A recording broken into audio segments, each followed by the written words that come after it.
An update on our breaking news. There have been 2 explosions on Moscow's underground metro system. Both blasts happened during the Monday morning rush hour in what authorities believe could have been a coordinated attack, although it's still not confirmed how the explosions happened. At least 22 were killed and 11 wounded in the first explosion at Lubyanka station just before 8 a.m. Moscow time. The station is near to the Kremlin and is beneath the headquarters of the Federal Security Service. A second explosion occurred 45 minutes later at Park Kultury station in central Moscow, killing at least 12 people and injuring 15 others. Well, both stations are on the same subway line, which has now been closed in the centre of the city. Police are on high alert across the Russian capital and are investigating whether suicide bombers could be to blame. A terrorism investigation is underway. Emergency crews are at both blast sites. The wounded are being airlifted by helicopter to hospital because the surrounding roads have ground to a halt. Well, we are joined now by RT's Peter Oliver here in the studio. Tell us what you saw.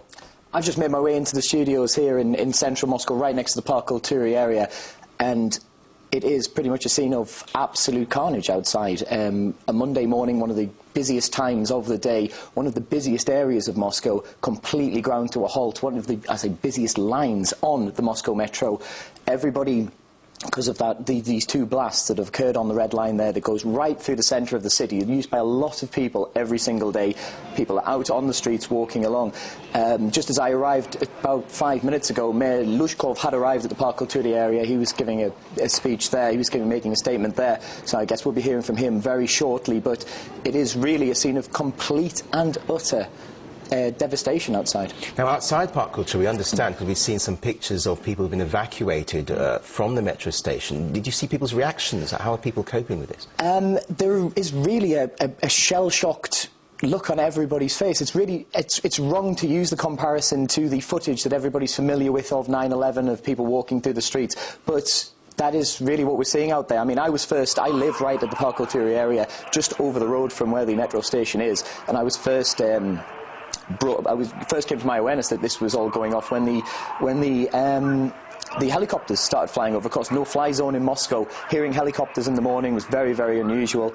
And yes, there's definitely it's a very bizarre atmosphere outside. And we've seen some pictures filmed on a mobile phone of people outside Park Kultury milling around, and also we can see pictures here of what the metro normally looks like. Just how shocking an occurrence is this, do you think, particularly in the rush hour in Moscow? Anybody that's in Moscow, anybody that's visited Moscow, anybody that's been on the metro will know just how jam-packed the metro stations can get in the mornings at rush hour. Park Kultury, one of the busiest stations around, so I mean, it's unimaginable how this must have been like. And did you see emergency services outside the stations, ambulances? Vast amounts of emergency services, security services, military personnel all around, trying to make sure everybody's calm, everybody's okay around outside while they're trying to evacuate those that really need medical attention. OK, Peter Oliver, for now, thank you very much indeed for joining us here.